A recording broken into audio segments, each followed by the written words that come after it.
وقتی مشتری مداری و تکریم ارباب رجوع از شعار تبدیل به عمل میشه. آقای محسن خلیلی عراقی مالک بوتان میگه مشتری خداست و خدا روزیرسانه، حواستون به خدای خودتون باشه. اینجا دومین فرودگاه بزرگ زیارتی دنیاست، یه فرودگاه بین المللی و برقا کامل قطع شده تو فرودگاه و کارگرها دارن با پارو برفا رو تمیز میکنن. یه جاهای قطعی برق رو بیشتر درک خواهی کرد، تو آی سی یو، تو بیمارستان، تو فرودگاه.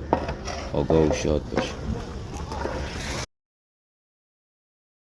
وقتی مشتری مداری و تکریم ارباب رجوع از شعار تبدیل به عمل میشه. آقای محسن خلیلی عراقی مالک بوتان میگه مشتری خداست و خدا روزیرسانه، حواستون به خدای خودتون باشه. اینجا دومین فرودگاه بزرگ زیارتی دنیاست، یه فرودگاه بین المللی و برقا کامل قطع شده تو فرودگاه و کارگرها دارن با پارو برفا رو تمیز میکنن. یه جاهای قطعی برق رو بیشتر درک خواهی کرد، تو آی سی یو، تو بیمارستان، تو فرودگاه.